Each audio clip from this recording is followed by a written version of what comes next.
Middle east की जंग के खत्म होने के आसार नजर आ रहे हैं। अमेरिकी राष्ट्रपति डोनाल्ड ट्रंप ने ऐलान कर दिया है कि वो कैसे भी ईरान से निकलना चाहते हैं। हालांकि इजरायल की तरफ से फिलहाल हमले रोकने के कोई संकेत नहीं दिए गए हैं। वहीं ईरान की तरफ से भी ताबड़तोड़ हमले जारी हैं।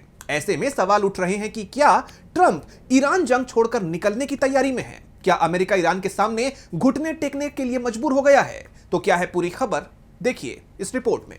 ईरान जंग की वजह से पिछले एक महीने में भयंकर तबाही मची हुई है, लेकिन अब उम्मीद ये जताई जा रही है कि जल्दी ही ये जंग खत्म हो सकती है। दरअसल अमेरिकी राष्ट्रपति डोनाल्ड ट्रंप ईरान जंग को लेकर कुछ ही देर में देश को संबोधित करने वाले हैं और माना जा रहा है कि वो ईरान के साथ युद्ध खत्म करने की घोषणा करने वाले हैं, क्योंकि ट्रंप ने मीडिया के सामने ये कबूल भी कर लिया है। ट्रंप ने कहा है कि मुझे बस ईरान से निकलना है और हम बहुत जल्द ऐसा करेंगे। हमारे ईरान से बाहर आते ही तेल और गैस की कीमतें धड़ाम से गिर जाएंगी। ईरान में युद्ध बहुत जल्द खत्म हो सकता है।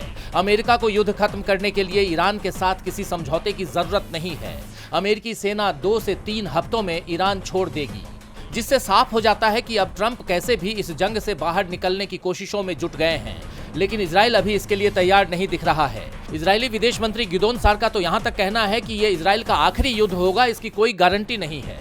यानी अगर ईरान के साथ युद्ध विराम हो भी गया तो इजराइल जंग के दूसरे मोर्चे भी खोल सकता है। वहीं ईरान का कहना है कि वो युद्ध विराम के लिए तभी तैयार होगा जब उसकी शर्तें मंजूर होंगी, जिसमें एक प्रमुख शर्त इस बात की अंतर्राष्ट्रीय गारंटी की मांग है कि आगे ऐसे हमले नहीं होंगे। इसके साथ ही उसने ये भी साफ कर दिया है कि वो 6 महीने के युद्ध के लिए भी तैयार है, जो उसकी युद्ध रणनीति से जाहिर भी होता है।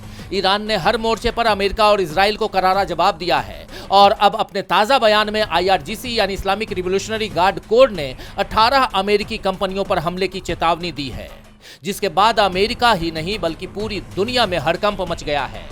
वहीं अपने हालिया हमलों की जानकारी देते हुए IRGC ने बताया, ताजा हमलों में इजराइल के साथ ही खाड़ी में अमेरिकी सैन्य ठिकानों को निशाना बनाया गया, जिसमें बहरीन में अमेरिकी बलों की मेजबानी करने वाला एक स्थल और कुवैत में अल अदीरी अड्डे पर एक अमेरिकी हेलीकॉप्टर शामिल है।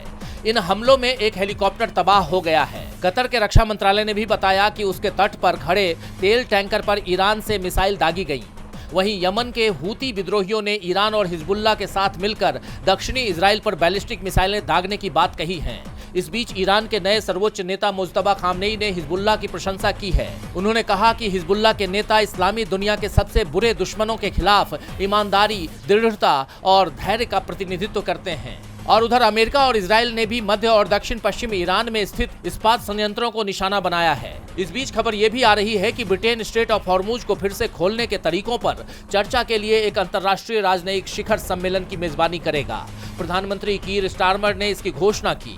इन हालात में अब सबकी नजरें ट्रंप पर टिकी हुई हैं कि क्या वो ये जंग खत्म करने वाले हैं, और कुछ ही देर में ये तस्वीर भी पूरी तरह साफ हो जाएगी। DB लाइव ग्लोबल की रिपोर्ट।